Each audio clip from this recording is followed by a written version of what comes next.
गणेश शारदा गुरुभ्यो नमः रामाय रामभद्राय रामचन्द्राय वेधसे रघुनाथाय नाथाय सीताय पतये नमः. Welcome all for this session on Ramayana to chapter 65 of Bala Kanda. In the previous chapter, we were seeing the resolve of Vishwamitra to get his senses under control and perform the severe austerity. Seeing his great penance, Indra sent Ramba to build an obstacle for him. Then, on seeing Ramba, Vishwamitra was raging with disturbance because of and recalled his earlier disturbance because of Menaka and cursed Ramba to turn herself into a stone. Then he repented that he shouldn't have given up himself in terms of anger. By that time, he already lost all the capabilities. He decided to continue his penance, doing standing, without even taking any food, or not even doing the breath. With that, he continued to do his penance. After this, the great Rishi Vishwamitra, leaving the northern quarter, went eastward and engaged in a more severe course of austerities. Serving silence for 1,000 years, he performed incomparable ascetic practices hardly able to be accomplished. After 1,000 years, his form reduced to the semblance of wood, the royal sage, under the greatest provocation, was not incited to anger. O Rama, when Vishwamitra was persuaded that he had conquered anger, his vow of 1,000 years mortification being terminated, he sat down to eat. At that time, Indra appeared in the guise of a Brahmin and requested the food set before the Muni. Upon which Vishwamitra, believing him to be a sage, gave him the whole which he had prepared for himself, and still keeping the vow of silence, uttered no word. As Vishwamitra's senses were coming into his great control, he proceeded, suspending his breath for a further 1,000 years, continued his penance. Then there issued from his head a book which clarified the beings of the three worlds. By the power of his mortification, the Devas, Gandharvas, and other beings were deprived of their glory and lost consciousness. In distress, they addressed Sri Brahma, saying, O Lord, by every means in our power, we have to distract the great sage from his penances and provoke him to anger. He has persisted in his practices and is free from desire and aversion. If you do not grant him Brahmanhood, verily the three worlds will be destroyed. None can find rest anywhere. The trees are drying up, and the mountains are riven by the power of his austerity. The sun is deprived of its splendor, the earth is agitated, and the wind stirs not. O Lord, we cannot move him from his resolve. On account of his peril, men like Hercules have given up performances and charitable deeds. Nowhere is a peace to be found. O divine beings, lest the mighty Vishwamitra, resplendent as fire, determined to destroy the universe, begin to grant him his desire. As time in the form of fire at the dissolution of the world consumes the whole universe, also will the sage Vishwamitra. Grant him therefore Indrahood if so desired, for if you withhold Brahmanhood, which has sought to acquire, then only the sovereignty of Indra's region will content him. Thus approached Sri Brahma, accompanied by the gods, appeared before Sri Vishwamitra, and in pleasing accents addressed him, saying, O Brahmarshi, reverences to you, we are pleased with your austerity. O holy Vishwamitra, by the power of your penance, you have acquired Brahmanhood. The gods bless you. May prosperity attend you. May longevity be yours. From today you are free. Now go wherever you please. Offering salutations to Sri Brahma and all the gods, Sri Vishwamitra said, having bestowed Brahmanhood and longevity upon me, grant me instruction in the holy syllable Om and the Vedas also. Further, invest me with the authority to appreciate the sacrifice. O you gods, let the son of Brahma, Sri Vasistha, fully acquainted with the Vedic science, acknowledge me as a Brahmarshi. If this desire of mine is fulfilled, you may all depart. Is the resolve of Vishwamitra. He wanted to be called as a Brahmarshi. He wanted to be acknowledged as a Brahmarshi from Sri Vasistha, whom he considered with the highest level of respect, thinking that he was the one who achieved it, and I wanted to be. It means Vishwamitra wanted to be recognized by Vasistha. Thereupon the gods appeared before Sri Vasistha, who, having acquiesced in their wish and sealed his friendship with Vishwamitra, said to him, verily, you are now a Brahmarshi, and as such I acknowledge you. Thereafter the gods returned to their own region. Thus did illustrious sage Vishwamitra acquire Brahmanhood. The divine sage then paid homage to the great Vasistha, and his purpose accomplished, wandered about earth engaged in charitable deeds. Sri Shatananda said, O Rama, this is the story of Sri Vishwamitra and how he obtained Brahmanhood.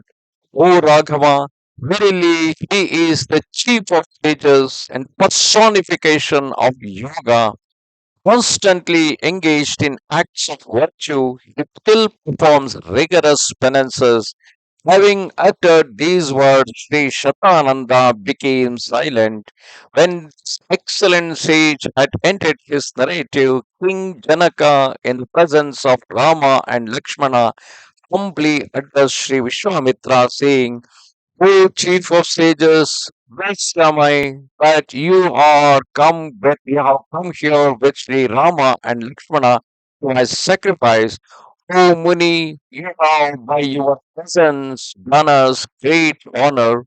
O Brahmarshi, you have added our renown.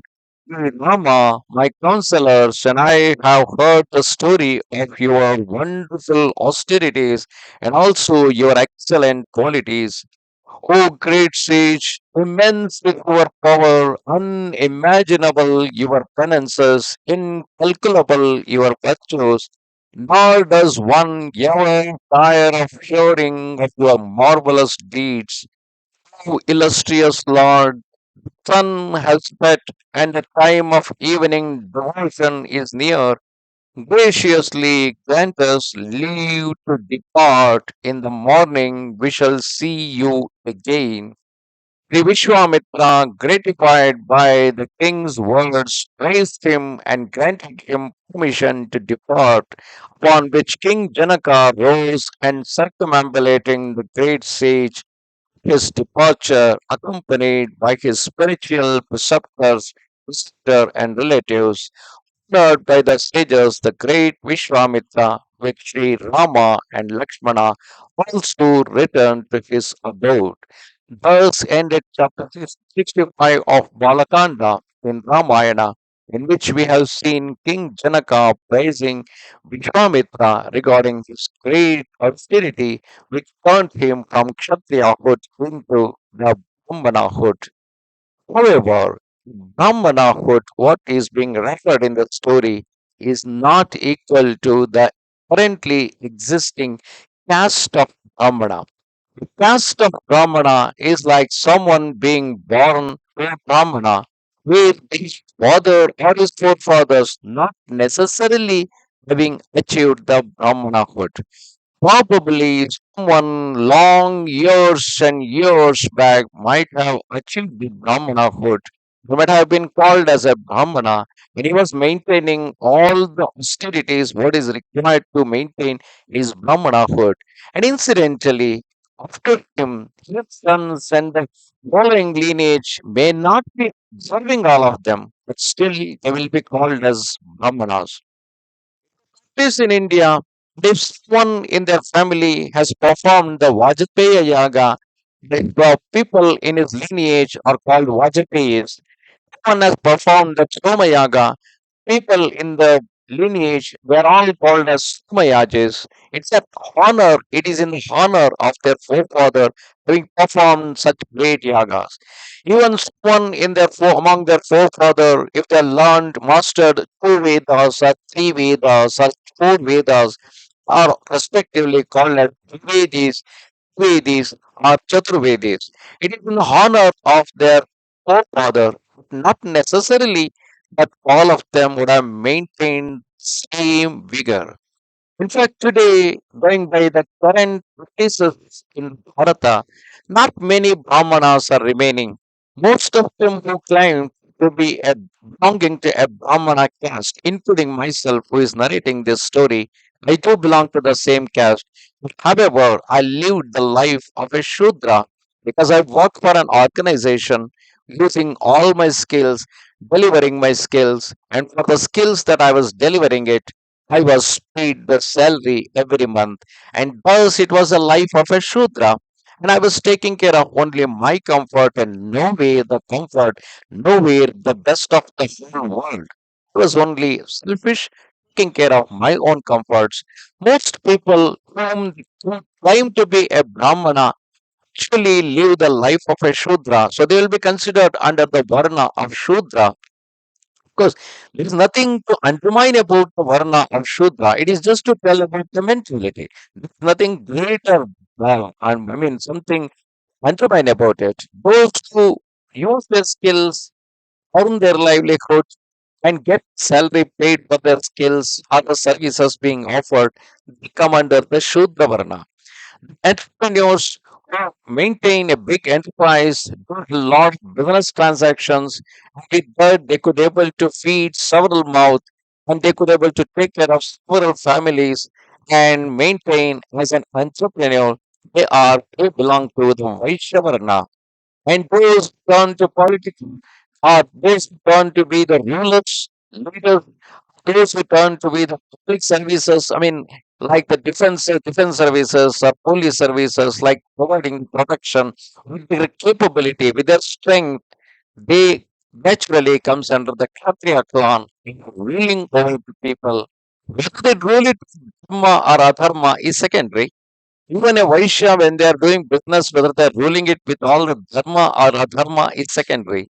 There are very few in the Kali Yuga left with a Brahminical food who have no intention to take care of themselves, who have no self desires, who do not earn money for their sake. I'm not even talking about the Puranas perform the worship in somebody's house and get remuneration paid for that. They cannot be considered under Brahmana. They continuously involved in the acquiring of the knowledge, and someone else or some society is taking care of them. And they completely devote themselves for the sake of the world. They are the only ones who are considered as Brahmanas, and there are only a countable few who are remaining in this Kali Yuga. It's mainly because today we do not have that mindset where the society could take care of such people. Quite naturally, everyone has to turn to be a Shudra. Namaste Sharada Devi, Kashmir Puravasini, Twamaham Prarthye Nityam, Vidya Danancha Dehime. Bye.